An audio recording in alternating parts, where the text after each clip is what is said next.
ಇನ್ನು ರಾಜ್ಯ ಕಾಂಗ್ರೆಸ್ನಲ್ಲಿ ಮುಖ್ಯಮಂತ್ರಿ ವಿಚಾರದ ವಾರ ಸದ್ಯಕ್ಕಂತೂ ನಿಲ್ಲುವಂಥ ಲಕ್ಷಣಗಳು ಕಾಣಿಸ್ತಾ ಇಲ್ಲ. ಸಾಕು ನಿಲ್ಲಿಸಿ ಅಂತ ನಾಯಕರು ಹೇಳ್ತಾ ಇದ್ರು ಕೂಡ ಕಾಂಗ್ರೆಸ್ನ ಹಿರಿಯ ನಾಯಕರುಗಳು ಶಾಸಕರುಗಳೇ ಮತ್ತೆ ಮುಖ್ಯಮಂತ್ರಿ ಯಾರಾಗಬೇಕು ಅಂತ ಅವರೇ ನಿರ್ಧಾರ ಮಾಡುವಂಥ ಮಾತುಗಳನ್ನು ಆಡ್ತಿದ್ದಾರೆ. ಹಾಗಾದರೆ ಇಂದಿನ CM ವಾರ್ನ ಎಪಿಸೋಡ್ ಏನಿದೆ ನೋಡೋಣ ಬನ್ನಿ.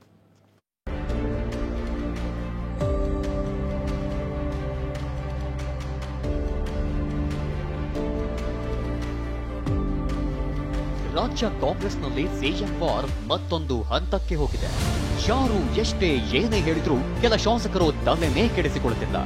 CM ಬದಲಾವಣೆಯ ಬಗ್ಗೆ ಪದೇ ಪದೇ ಶಾಸಕರು ಹೇಳಿಕೆ ಕೊಡ್ತಿದ್ದಾರೆ. ಖುದ್ದಾಗಿ DCM DK ಶಿವಕುಮಾರ್ ವಾರ್ನಿಂಗ್ ಕೊಟ್ಟರು ಡೋಂಟ್ ಕೇರ್ ಅಂದಿದ್ದಾರೆ. ಕೆಲ ಶಾಸಕರು CM ಬದಲಾವಣೆ ಅಸಾಧ್ಯ ಅಂತ ಸಿದ್ದರಾಮಯ್ಯ ಪರ ಬ್ಯಾಟ್ ಬೀಸಿದ್ರೆ, ಇನ್ನು ಕೆಲ ಶಾಸಕರು ಚಿತ್ತಿಗೆ ಬಿದ್ದಿರೋ ರೀತಿ ಮಾತನಾಡ್ತಿದ್ದಾರೆ. ಯಾರು ಏನೇ ಹೇಳಿದ್ರೂ ಏನು ಮಾಡೋಕೆ ಆಗಲ್ಲ, DCM DK ಶಿವಕುಮಾರ್ ಅವರೇ CM ಆಗ್ತಾರೆ ಅಂತ ಹೇಳಿಕೆ ಕೊಡ್ತಿರೋದು ಕಾಂಗ್ರೆಸ್ ಮನೆಯಲ್ಲಿನ ಕುರ್ಚಿ ಕಾಳಗಕ್ಕೆ ಮತ್ತಷ್ಟು ಕಿಚ್ಚು ಹಚ್ಚಿಸಿದೆ. ಕಾಂಗ್ರೆಸ್ ಮನೆ ಒಡೆದ ಮನೆಯಂತಾಗಿರೋದಕ್ಕೆ ಪಕ್ಷದಲ್ಲಿನ ಶಾಸಕರುಗಳು ಹೇಳ್ತಿರೋ ಹೇಳಿಕೆಗಳೇ ಸಾಕ್ಷಿಗಳಾಗಿದೆ. CM ಸಿದ್ದರಾಮಯ್ಯ ಪರ ಬ್ಯಾಟ್ ಬೀಸಿರೋ ಶಾಸಕ ಬಸವರಾಜ ರಾಯರೆಡ್ಡಿ ಒಂದು ಹೆಜ್ಜೆ ಮುಂದಿಟ್ಟು ಹೇಳಿಕೆ ಕೊಟ್ಟಿದ್ದಾರೆ. ಕಾಂಗ್ರೆಸ್ನಲ್ಲಿ CM ಬದಲಾವಣೆ ವಿಚಾರ ಅನಾವಶ್ಯಕವಾಗಿದೆ. ಇನ್ನೂ 4 ವರ್ಷ CM ಬದಲಾವಣೆ ಮಾಡದಿದ್ರೆ ಅನುಕೂಲವಾಗುತ್ತೆ. CM ಸ್ಥಾನದಿಂದ ಸಿದ್ದರಾಮಯ್ಯರನ್ನ ಇಳಿಸೋಕೆ ಯಾರಿಂದಲೂ ಸಾಧ್ಯವಿಲ್ಲ. CM ಸ್ಥಾನ ಬಿಟ್ಟುಕೊಡಿ ಅನ್ನೋಕೆ ಸ್ವಾಮೀಜಿ ಯಾರು ಅಂದಿದ್ದಾರೆ.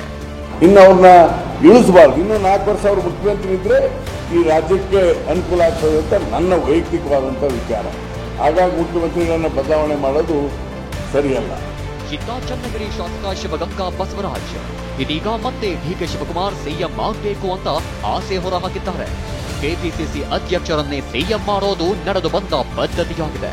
DK ಶಿವಕುಮಾರ್ CM ಆಗ್ಲೇಬೇಕು, ಆಗೇ ಆಗ್ತಾರೆ. DK ಶಿವಕುಮಾರ್ ಮುಖ್ಯಮಂತ್ರಿ ಆಗೋದು ಖಚಿತ ಅಂತ ಘಂಟಾಘೋಷವಾಗಿಯೇ ಹೇಳಿದ್ದಾರೆ. ಈ ಒಂದು ಹೇಳಿಕೆ ಕಾಂಗ್ರೆಸ್ನಲ್ಲಿ CM ಕುರ್ಚಿಯ ಕಾಳಗಕ್ಕೆ ಮತ್ತಷ್ಟು ತುಪ್ಪ ಸುರಿದಂತಾಗಿದ್ದಂತೂ ಸತ್ಯ.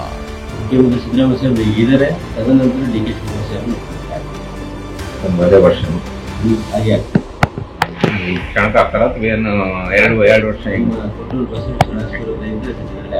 ಮತ್ತೊಂದ್ ಕಡೆ ಹೆಚ್ಚುವರಿ DCMಗಾಗಿಯೂ ಮಹಾ ಕಾಳಗವೇ ನಡೆಯುತ್ತಿದೆ.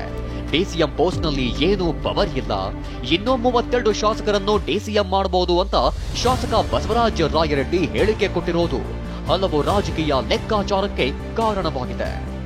ಹೀಗಾಗಿ ಜಾತಿಗೊಂದು ಉಪಮುಖ್ಯಮಂತ್ರಿ ಮಾಡ್ರಿ ಅನ್ನುವಂಥ ಚರ್ಚೆ ಅವಶ್ಯಕತೆ ಇಲ್ಲ. ಎದಕ್ಕೆ ಹೇಳ್ತಾರೆ ಅಂದ್ರೆ ಇರ್ಲಿ ನಾವು ಒಂದೊಂದು ಹುದ್ದೆ ಎಂಜಾಯ್ ಮಾಡೋಣ ಅಂತ ಹೇಳ್ತಾ ಇದ್ದಾರಲ್ಲ, ದೇರ್ ಇಸ್ ನೋ ಮೀನಿಂಗ್. ಇವತ್ತಿಗೆ ಯಾರೇ ಮಾತಾಡಲಿ ಇಟ್ ಶುಡ್ ಸ್ಟಾಪ್.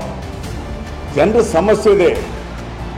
ಮಂತ್ರಿಗಳಾದಂಥವ್ರು, ಜವಾಬ್ದಾರಿ ಹುದ್ದೆಯಲ್ಲಿರೋಂಥವ್ರು ಜನರ ಸಮಸ್ಯೆ ಬಗ್ಗೆ ಮಾತಾಡ್ರಿ. Don't talk all these nonsense. CM DCM ಕುರ್ಚಿ ಕಾಳಗದ ಬಗ್ಗೆ ಕಾಂಗ್ರೆಸ್ ನಾಯಕರು ಪ್ರತಿಕ್ರಿಯಿಸಿದ್ದಾರೆ. ಅಲ್ಲಿ ಹೈಕಮಾಂಡ್ ಇದೆ, ನಮ್ಮ CLP ನಾಯಕರಿದ್ದಾರೆ, PCC ಅಧ್ಯಕ್ಷರಿದ್ದಾರೆ, ಅಲ್ಲಿ ಹೋಗಿ ಹೇಳ್ಕೊಂಡ್ರೆ ಒಳ್ಳೇದು. ಜನರು ನಮಗೆ 136 ಸೀಟ್ ಕೊಟ್ಟಿರೋದು ಕೆಲಸ ಮಾಡೋಕ್ಕೆ, ಬೀದಿನಲ್ಲಿ ಬಂದು ಜಗಳ ಆಡೋಕ್ಕಲ್ಲ. CM ಬದಲಾವಣೆ ಕೂಗಕ್ಕೆ ಅದು ಅಪ್ರಸ್ತುತ. ಸುಮ್ಮನೆ ಯಾರೋ ತಮ್ಮ ಬಾಯಿ ಚಪ್ಪಲಿಕ್ಕೆ ತಮ್ಮ ತೀಟೆಗೋಸ್ಕರ ಮಾತಾಡ್ತಕ್ಕಂಥ ಮಾತು. ಯಾರೋ MLAಗಳು ರೋಡಲ್ಲಿ ಹೋಗೋರು, ಆಗಿಲ್ಲಿ ಹೋಗೋರು, ಬೀದಿಯಲ್ಲಿ ಹೋಗೋರು ಮಾತಾಡಬಾರದು ಅಂತ ಮನವಿ ಮಾಡ್ತಾರೆ. ಕಾಂಗ್ರೆಸ್ ಮನೆಯಲ್ಲಿನ ಆಂತರಿಕ ಕಲಹದ ಬಗ್ಗೆ ಬಿಜೆಪಿ ನಾಯಕರು ಮನೆಯೊಂದು 4 ಬಾಗಿಲು ಅಂತ ವರ್ಣಿಸಿದ್ರು. ಇದೇನೋ ಇದೆ ವ್ಯಾಪಾರ ಎಂದದ್ದು. ಇಡೀ ಎಲ್ಲ ಜನಾಂಗದವ್ರು ಓಟ್ ಹಾಕಿದಾಗ ಒಬ್ಬ MLA, ಈಗ ನಾ MLA ಆಗಿನಿ ಅಂದ್ರೆ ಬಿಜಾಪುರದಾಗಿದ್ದೀನಿ, ಎಲ್ಲ ಹಿಂದೂಗಳು ಓಟ್ ಹಾಕಿರೋದು ನಾನು MLA ಆಗಿನಿ. ಬರೀ ಲಿಂಗಾಯತರ ಹಾಕ್ಯಾರ ನಾನು ಹಂಗೆ ಇರೋದಿಲ್ಲ. ಇವ್ರ ಬಾಯಾಗ ಬರಬಾರ್ದು. ಮಠಾಧೀಶರು ನಾ ಇಷ್ಟೇ ವಿನಂತಿ ಮಾಡ್ಕೊತೀನಿ, ನಿಮ್ಮ ಕೆಲಸ ನೀವು ಮಾಡಿರಿ, ನಮ್ಮ ಕೆಲಸ ನಮ್ಮ ಪಾರ್ಟಿಯವ್ರು ಮಾಡೋರು ಅದಾರ. ನೋಡಿ, ಇವತ್ತು ಕಾಂಗ್ರೆಸ್ಸು ಈಗಲ್ಲ, ಯಾವಾಗ ಸರ್ಕಾರ ಬಂದೈತೆ ಆ ಸರ್ಕಾರ ಬಂದಾಗಿಂದ ಇವತ್ತು ಕಾಂಗ್ರೆಸ್ ಪಾರ್ಟಿಯಲ್ಲಿ ಯಾವುದೂ ಸರಿ ಇಲ್ಲ ಅಂತದಾಗೈತಿ. ಮನೆ ಒಂದು 2 ಬಾಗ್ಲಿತ್ತು, 3 ಬಾಗ್ಲು 4 ಬಾಗ್ಲು ಹಾಕೊಂಡು ಹೊಂಟೈತಿ ಇವತ್ತು.